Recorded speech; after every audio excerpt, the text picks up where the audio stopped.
அஸ்ஸலாமு அலைக்கும் வரஹ்மத்துல்லாஹி வபரகாத்துஹு. அன்பானவர்களே, அல்லாஹ் ரப்புல் ஆலமீன் நம்மை நபி ஸல்லல்லாஹு அலைஹி வஸல்லம் அவர்களுடைய உம்மத்தாக ஆக்கியிருக்கிறான். ஸல்லல்லாஹு அலைஹி வஸல்லம் அவர்களுடைய உம்மத்தாக இருப்பதினால் அல்லாஹ் நமக்கு அதன் மூலம் நிறைய பாக்கியங்களை வழங்கியிருக்கிறான், நிறைய சலுகைகளை கொடுத்திருக்கிறான். மற்ற சமுதாயத்திற்கு வழங்காத எண்ணற்ற தனிச்சிறப்புகளை அல்லாஹு தஆலா பெருமானார் ஸல்லல்லாஹு அலைஹி வஸல்லம் அவர்களுடைய உம்மத் என்ற ஒரே காரணத்திற்காக அல்லாஹ் நமக்கு வழங்கியிருக்கிறான். அதில் ஒன்று தான் ஸல்லல்லாஹு அலைஹி வஸல்லம் அவங்க சொன்னாங்க, ஜுஇலத் லி அல் அர்து மஸ்ஜிதா, இந்த பூமி முழுக்க எனக்கு தொழுகுமிடமாக ஆக்கப்பட்டுள்ளது என்று ஸல்லல்லாஹு அலைஹி வஸல்லம் அவங்க சொன்னாங்க. மற்ற சமுதாயத்தை சார்ந்தவங்க தொழுகைக்கு வணக்கத்திற்குன்னு எந்த இடம் கட்டப்பட்டிருக்கிறதோ அந்த ஆலயத்தில் மட்டும்தான் தொழ முடியும், வேற எங்கேயும் தொழ முடியாது, தொழுதாலும் கூடாது. ஆனால் ஸல்லல்லாஹு அலைஹி வஸல்லம் அவங்க சமுதாயமாக இருக்கக்கூடிய நமக்கு அல்லாஹ் வழங்கிய தனிச்சிறப்பு, இந்த பூமி முழுக்க தொழுகுமிடம், எங்கே வேணாலும் தொழுகலாம், இடம் தூய்மையாக இருக்கணும் அப்படிங்கிற ஒரு நிபந்தனை மட்டும்தான். வீடுகளில் தொழ முடியும், கடைகளில் தொழ முடியும், கம்பெனிகளில் தொழலாம், ஆஃபீஸுகளில் தொழலாம், பயணங்களில், பஸ்ஸில், காரில், ட்ரெயினில், ஃப்ளைட்டில் எங்கே வேணாலும் தொழ முடியும். அல்லாஹ் ரப்புல் ஆலமீன் பூமி முழுக்க தொழுமிடமாக அல்லாஹ் ஆக்கிட்டான். என்றாலும் கூட ஸல்லல்லாஹு அலைஹி வஸல்லம் அவர்கள் சில இடங்களை குறிப்பிட்டு அந்த இடத்தில் தொழ வேண்டாம் என்று நமக்கு தடுத்தாங்க. அவ்வாறு தடுக்கப்பட்ட இடங்களைத்தான் நாம் இன்றைக்கு பார்க்க இருக்கிறோம். அதில் முதலாவது, கபருஸ்தானில் தொழக்கூடாது. கபருஸ்தானுக்கு உள்ளேயும் தொழக்கூடாது, கபருஸ்தானுக்கு முன்னால் நின்றும் தொழக்கூடாது. கபருஸ்தான் நமக்கு முன்னால் இருக்கிற நிலையில் அப்படியும் தொழக்கூடாது. ஏன்னா ஸல்லல்லாஹு அலைஹி வஸல்லம் அவங்க இந்த பூமி முழுக்க தொழக்கூடிய இடம் என்று சொல்லும் பொழுது அந்த ஹதீஸில் இல்லல் மக்பரா, கபருஸ்தானை தவிர அப்படின்னு சொன்னாங்க. கபருஸ்தானில் தொழக்கூடாது அப்படின்னு சொல்லி ஸல்லல்லாஹு அலைஹி வஸல்லம் தடுத்தாங்க. இன்னொரு ஹதீஸில் இப்படியே வருது, ஃபலா தத்தஹிதுல் குபூர மஸாஜிதா, மண்ணறைகளை நீங்கள் தொழக்கூடிய மஸ்ஜிதுகளாக ஆக்கிவிடாதீர்கள் அப்படின்னு சொன்னாங்க. அந்த இடத்துல தொழக்கூடாது, நமக்கு முன்னால் கபருஸ்தான் இருக்கிற மாதிரியான அமைப்பிலையும் தொழக்கூடாது. நமக்கு முன்னால் கபருஸ்தான் இருக்குது, ஆனால் நமக்கும் அந்த கபருஸ்தானுக்கு இடையில ஒரு திரை இருக்குது, சுவர் இருக்குது அப்படின்னா அது பிரச்சனை இல்லை. ஏன்னா நிறைய பள்ளிகளில் பள்ளிக்கு அப்படி மெஹராபுக்கு பின்னால் தான் கபருஸ்தான் இருக்கும். அந்த இடத்துல நமக்கு சுவர் இருக்கிறதுனால அதில் எந்த ஒரு தடையும் இருக்காது. சுவர் இல்லாமல் அப்படியே நேராக நம்ம பார்வையில் கபருஸ்தான் விழுற மாதிரி கரெக்டாக அதுக்கு முன்னால் நின்று தொழுகிறது கூடாது அப்படின்னு சொல்லி இமாம்கள் நமக்கு சொல்கிறாங்க. ரெண்டாவது, பாத்ரூமில் நின்று தொழக்கூடாது. ஸல்லல்லாஹு அலைஹி வஸல்லம் சொன்னாங்க, இல்லல் மக்பரத்த வல் ஹம்மாம, குளியலறை பாத்ரூமில் நின்று தொழுவதை ஸல்லல்லாஹு அலைஹி வஸல்லம் அவங்க தடுத்தாங்க. அது நிர்பந்தம் இருக்கக்கூடிய நேரங்களில் கூடிரும். அது இடம் தூய்மையாக இருக்குது, ஆனால் வேறு இடத்துல தொழ முடியாது, அங்கே தான் தொழுதாகணும் அப்படிங்கிற பட்சத்தில் நம்ம தொழுதா கூடுமான்னு கேட்டால் கூடும். இருந்தாலும் மார்க்கம் அதை வெறுக்கிறது. பாத்ரூமில் போய் யாராவது தொழுவாங்களா அப்படின்னு சொல்லி நீங்கள் நினைக்கலாம். அப்படியும் கூட சில நேரங்கள் நிர்பந்தங்கள் ஏற்படுறதுக்கான வாய்ப்பு இருக்குது.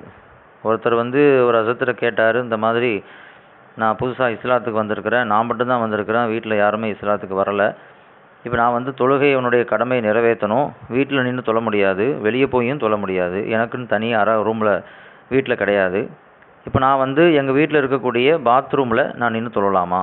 அங்கே தொழுகும்போது நான் தொழுவது யாருக்கும் தெரியாது, அந்த ஒரு வாய்ப்பு மட்டும் தான் இருக்குது, அங்கே நின்று தொழலாமா அப்படின்னு கேட்கும் பொழுது அந்த இடம் தூய்மையாக இருக்கணும், அப்படி இருந்தால் நிர்பந்தத்தின் அடிப்படையில் அப்படி தொழுதுக்கலாம் அப்படின்னு சொல்லி ஹஸரத் சொன்னாங்க. அப்போ இப்படியும் நிர்பந்தம் ஏற்படத்தான் செய்கிறது. அதனால் நிர்பந்தம் இல்லாமல் அந்த இடத்துல நின்று தொழக்கூடாது. அதுக்கு காரணம் ஒன்றும் அது அசுத்தமான இடம், ரெண்டாவது ஷைத்தான்கள் இருக்கக்கூடிய இடம், மூணாவது அது தொழுகைக்கான கண்ணியமாகவும் இருக்காது அங்கே தொழுகிறதுனால. மூன்றாவது, ஒட்டகம் தொழுகும் இடம், மூன்றாவது ஒட்டக தொழுவத்தில் தொழக்கூடாது. ஸல்லல்லாஹு அலைஹி வஸல்லம் அவங்கள்ட்ட கேட்கப்பட்டுச்சு, ஒட்டகம் கட்டி போடக்கூடிய இடத்துல தொழலாமா அப்படின்னு கேட்கப்பட்ட பொழுது தொழ வேண்டாம், அது ஷைத்தானை சார்ந்தது அப்படின்னு சொன்னாங்க. ஆடு கட்டி போடக்கூடிய இடத்துல தொழலாமான்னு கேட்கும் பொழுது தொழலாம் அப்படின்னு சொல்லி அனுமதி கொடுத்தாங்க. அது ஷைத்தானை சார்ந்தது அப்படின்னு சொன்னதுனால அது உண்மையிலே ஷைத்தான் விளங்கிடக்கூடாது, அல்லது ஷைத்தான் படைக்கப்பட்ட மாதிரி நெருப்பில் படைக்கப்பட்டது அப்படிங்கிற மாதிரி நான் விளங்கக்கூடாது. எந்த அடிப்படையில் சொன்னாங்க அப்படின்னு சொன்னால், ஒட்டகத்தில் ஷைத்தானுடைய குணங்கள் இருக்கும், அது மிரளக்கூடியதாக இருக்கும், திமிரக்கூடியதாக இருக்கும், பக்கத்தில் நிற்கக்கூடியவர்கிட்ட வந்து சில நேரங்களில் அது கடுமையாக நடந்துக்கும், தள்ளி விட்டுரும். இப்படிலாம் வந்து செய்யக்கூடிய ஒரு தன்மை வந்து ஒட்டகத்திட்ட இருக்குது. வரலாறுகளில் கூட இதுக்கு ஆதாரம் இருக்குது. சஅத் இப்னு அபி வக்காஸ் ரலியல்லாஹு தஆலா அன்ஹு ஸல்லல்லாஹு அலைஹி வஸல்லமுடைய நபித்தோழர்களில் துவா கபூல் ஆகக்கூடிய முஸ்தஜாபு துவா, அவங்க எப்போ துவா கேட்டாலும் கபூல் ஆயிரும். ஒரு நாள் ஒருத்தர் வந்து அலி ரலியல்லாஹு தஆலா அன்ஹு, உமர் ரலியல்லாஹு தஆலா அன்ஹு போன்ற பெரும் பெரும் சஹாபாக்களை வந்து வசைபாடிக்கிட்டு இருந்தார், திட்டிக்கிட்டு இருந்தார். அவங்கெல்லாம் சாதாரண மக்கள் கிடையாது, தூய்மையான காலத்தில் வாழ்ந்தவங்க, தூய்மையான மக்கள், பெருமானார் ஸல்லல்லாஹு அலைஹி வஸல்லமுடைய நபித்தோழர்கள். அவங்கள இந்த மாதிரிலாம் நீ சொல்லக்கூடாது, திட்டக்கூடாது அப்படின்னு சொல்லி வார்ன் பண்ணாங்க. அந்த ஆள் கேட்குற மாதிரி தெரியல. இதுக்கு மேலேயும் நீ வந்து இதிலிருந்து தவிர்ந்துக்கல அப்படின்னு சொன்னால் நான் வந்து துவா செஞ்சிடுவேன் அப்படின்னு சொன்னாங்க. ஆனால் அவர் வந்து அதிலிருந்து விலகிற மாதிரி தெரியல. உடனே துவா செஞ்சிட்டாங்க, யா அல்லாஹ் உன்னுடைய சிறப்பிற்குரிய மக்களை இவர் வந்து ஏசுறாரு, இவரை நீ பார்த்துக்கோ அப்படின்னு சொல்லி சொன்னாங்க. திடீரென்று ஒரு ஒட்டகம் வந்தது, அவரை தள்ளி விட்டுச்சு, காலால் மிதித்து அவரை கொன்றது என்று வரலாறு பதிவு செய்திருக்கிறது. அப்போ ஒட்டகத்திரத்தில் வந்து அந்த மாதிரி ஒரு தன்மை இருக்கிறது. பக்கத்தில் நிற்கக்கூடிய ஒருவருக்கு வந்து ஆபத்தை ஏற்படுத்தக்கூடிய தன்மை இருக்குது. அந்த அடிப்படையில் தான் ஷைத்தான் சொன்னாங்க. அரபுகள்கிட்ட வந்து ஒரு பழக்கம் இருக்குது, முரண்டு பிடிக்கக்கூடிய, திமிராக நடக்கக்கூடிய ஒரு வஸ்துவுக்கு, ஒரு பொருளுக்கு ஷைத்தான் அப்படின்னு சொல்லக்கூடிய பழக்கம் இருக்குது. அந்த அடிப்படையில் தான் ஸல்லல்லாஹு அலைஹி வஸல்லம் சொன்னாங்க. அப்போ ஒட்டகத்துக்கு பக்கத்தில் நின்று தொழுகும்போது தொழுகையாளிக்கு ஏதாவது இடையூறு ஏற்பட வாய்ப்பு இருக்குது, சமயங்களில் ஆபத்து நேரவும் வாய்ப்பு இருக்கிறது என்ற அடிப்படையில் தொழுவதை தவிர்த்து கொள்ளுமாறு ஸல்லல்லாஹு அலைஹி வஸல்லம் சொன்னாங்க. நான்காவது, அபகரிக்கப்பட்ட இடத்துல நின்று, ஆக்கிரமிப்பு செய்யப்பட்ட இடத்துல நின்று தொழுகிறத ஷரியத்து வந்து விரும்பலை. ஏன்னா அல்லாஹ் குர்ஆனில் வந்து லா ததுஹுலு புயூத்தன் கைர புயூத்திக்கும் ஹத்தா தஸ்அனிசு, இன்னொருத்தருடைய வீட்டுக்கு போகும்பொழுது அவங்களுடைய பெர்மிஷன் இல்லாமல், அனுமதி இல்லாமல் போகாதீங்க அப்படின்னு சொல்கிறான். அப்போ உள்ளே போகிறதுக்கே அனுமதி வேணும் அப்படிங்கும் பொழுது இன்னொருத்தருடைய இடத்த அபகரிக்கலாமா, ஆக்கிரமிப்பு செய்யலாமா? இஸ்லாம் வந்து அதை ஒருபோதும் அனுமதிக்காது. ஆக்கிரமிப்பு செய்வதை வந்து இஸ்லாம் கடுமையாக கண்டிக்குது. இப்போ அந்த இடத்துல நின்று தொழுகிறது கூடுமா அப்படின்னு கேட்டால் தொழுதா நிறைவேறும். ஏன் அப்படின்னு சொன்னால் தொழுகைக்கான நிபந்தனையாக அது இல்லை. இருந்தாலும் கூட அது தொழுகையினுடைய நன்மையை கெடுத்துரும். தொழுதா நன்மை வந்து அந்த இடத்துல தொழுகும்போது நன்மை கிடைக்காது அப்படின்னு சொல்கிறாங்க. அதனால தான் வந்து நம்முடைய முன்னோர்களுடைய வரலாறுகள் பார்க்கும்பொழுது சஹாபாக்கள் தொழுகைக்கு மஸ்ஜிதில் வந்து இடம் இல்லை, மஸ்ஜிதை வந்து விரிவாக்க செஞ்சு ஆகணும் அப்படிங்கிற நிர்பந்தம் ஏற்படக்கூடிய நேரத்தில் கூட இன்னொருத்தருடைய இடத்த வந்து அவருடைய அனுமதி இல்லாமல், விருப்பம் இல்லாமல் ஆக்கிரமிப்பு செய்வதை சஹாபாக்கள் விரும்பலை. அப்படி செய்யும் பொழுது அதை தடுத்தாங்க, கண்டித்தாங்க அப்படின்னு வருது. ஏன்னா அந்த இடத்துல நின்று தொழுகும் பொழுது நன்மைகள் கிடைக்காம போயிடும் என்ற அடிப்படையில் தான் அப்படி செஞ்சாங்க. அதனால் அபகரிக்கப்பட்ட இடத்துல நின்று தொழுவது கூடாது. ஐந்தாவது, மக்கள் நடமாடக்கூடிய, சென்று வரக்கூடிய பாதை மத்தியில் நின்று தொழுகிறது கூடாது. ஸல்லல்லாஹு அலைஹி வஸல்லம் அவங்க 7 இடத்துல தொழுகிறத தடுத்தாங்க அப்படின்னு ஒரு ஹதீஸில் வருது. அதில் ஒன்று காரியாத்து தரீக், பாதையில் நின்று தொழுகிறத ஸல்லல்லாஹு அலைஹி வஸல்லம் தடுத்தாங்க. அதுக்கு பல காரணங்கள் இருக்குது. ஒன்று, அப்படி நின்று தொழுகும்போது நம்மளுடைய கவனங்கள் சேதரும். ஏன்னா மக்கள் அங்கேயும் இங்கேயும் போயிட்டு வந்துட்டு இருப்பாங்க, நம்ம தொழுகையில் வந்து கான்சன்ட்ரேஷன் வராது. ரெண்டாவது, மக்களுக்கு இடையூறு ஏற்படும். அப்படி நின்று தொழுகும் பொழுது மக்கள் வந்து நடந்து போகிறதுல, அவங்க கடந்து போகிறதுல சிரமத்தை ஏற்படுத்தும். வணக்கத்தின் வழியாக கூட இன்னொருத்தருக்கு சிரமத்தை ஏற்படுத்தக்கூடாது அப்படிங்கிறதுல இஸ்லாம் தெளிவாக இருக்குது. அதனால் அப்படி நின்று தொழாதீங்கன்னு மார்க்கம் தடுத்துருக்குது. அதுவும் இன்னைக்குள்ள காலகட்டத்தில் வந்து ரொம்ப இஸ்லாமியர்களுக்கு எதிரான சூழ்ச்சிகளும், இஸ்லாமியர்களுக்கு எதிரான பல்வேறு பிரச்சனைகளும் நடந்து கொண்டிருக்கக்கூடிய நம்ம நாட்டில் இது மாதிரி வந்து மக்கள் பார்க்குற மாதிரி, இஷ்யூ ஏற்படுற மாதிரி நடுரோட்டில் நின்று தொழுகிறத தவிர்க்கணும் அப்படிங்கிறத நாம் புரிஞ்சுக்கணும். ஆறாவது, உருவப்படம் இருக்கக்கூடிய இடத்துல தொழக்கூடாது. ஸல்லல்லாஹு அலைஹி வஸல்லம் அவங்க ஆயிஷா அம்மையாருடைய வீட்டுக்கு போகிறாங்க. அங்கே ஒரு திரை சீலையில் வந்து ஒரு உருவப்படம் ஒன்று இருக்குது. அதை பார்த்த உடனே ஸல்லல்லாஹு அலைஹி வஸல்லம் அமீத்தி அன்னி, இதை வந்து நீக்கிரு, இதை தூக்கி போட்டுரு. ஏன் அப்படின்னு சொன்னால் இது என்னுடைய கவனத்தை மாற்றுகிறது அப்படின்னு சொல்லி ஸல்லல்லாஹு அலைஹி வஸல்லம் அவங்க சொன்னாங்க. அப்போ உருவப்படம் இருக்கக்கூடிய இடத்துல நின்று தொழுகும் பொழுது நம்முடைய கவனம் வந்து மாறும், கவனச்சிதறல் ஏற்படும், உள்ளச்சத்தோடு தொழ முடியாத நிலை ஏற்படும்.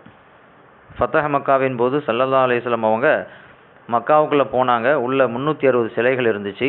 போன உடனே முதல் வேலையாக எல்லா சிலைகளையும் எடுத்து வெளியாக்க சொன்னாங்க. அதுக்கு பிறகு அதை சுத்தம் செஞ்சுட்டு அங்கே நின்று தொழுதாங்க அப்படின்னு சொல்லி பார்க்குறோம். அப்போ உருவப்படங்கள் சிலைகள் இருக்கக்கூடிய இடங்களில் நின்று தொழுகிறத மார்க்கம் வெறுக்கிறது. அதனால தான் பூமி முழுக்க தூய்மையான இடமாக இருந்தாலும் கூட கோயில்கள் போன்ற இடங்களில் தொழ வேண்டாம் அப்படின்னு சொல்லி நமக்கு முன்னோர்கள் சொல்கிறாங்க. உமர் இப்னு கத்தாப் ரலியல்லாஹு தஆலான்னு சொன்னாங்க, லா நதுஹுலு கனாயிசக்கும் மின் அஜ்லி தமாசீல். நீங்கள் தொழக்கூடிய உங்களுடைய ஆலயங்களுக்குள்ளே நான் வரமாட்டேன், அதுக்கு காரணம் அங்கே இருக்கக்கூடிய உருவப்படங்களும் சிலைகளும் தான் அப்படின்னு சொல்லி சொன்னாங்க. இப்னு அப்பாஸ் ரலியல்லாஹு தஆலா அன்ஹு மற்றவர்கள் வணங்கக்கூடிய அவர்கள் வழிபடக்கூடிய ஆலயங்கள் நின்று தொழுவாங்க. ஆனால் எந்த இடத்துல கரெக்டாக சிலை இருக்குதோ அந்த இடத்துல நின்று தொழுவதை தவிர்த்துக்குவாங்க அப்படின்னு சொல்லி பார்க்குறோம். அப்போது நம்மளுடைய கவனத்தை மாற்றுகிறது என்ற அடிப்படையிலும் நாம் அதைத்தான் வணங்குகிறோம் என்ற ஒரு யூகம் ஏற்படுவதற்கு வாய்ப்பு இருக்கிறது என்ற அடிப்படையிலும் உருவப்படம் சிலைகள் இருக்கக்கூடிய இடங்களில் தொழுகிறத மார்க்கம் விரும்பலை. 7வது குப்பை மேட்டில் நின்று தொழுகிறது கூடாது அப்படின்னு சொல்லி ஹதீஸில் நமக்கு வந்திருக்குது. ஆனால் அப்படி குப்பை போடக்கூடிய இடங்களில் அசுத்தமான இடங்களில் நின்று தொழுகும் பொழுது அது அந்த தொழுகைக்கான ஒரு கண்ணியமாக இருக்காது என்ற அடிப்படையில் கூடாது என்று மார்க்கம் சொல்கிறது. 8வதாக பாவம் நடைபெறக்கூடிய இடங்களில் நின்று தொழக்கூடாது.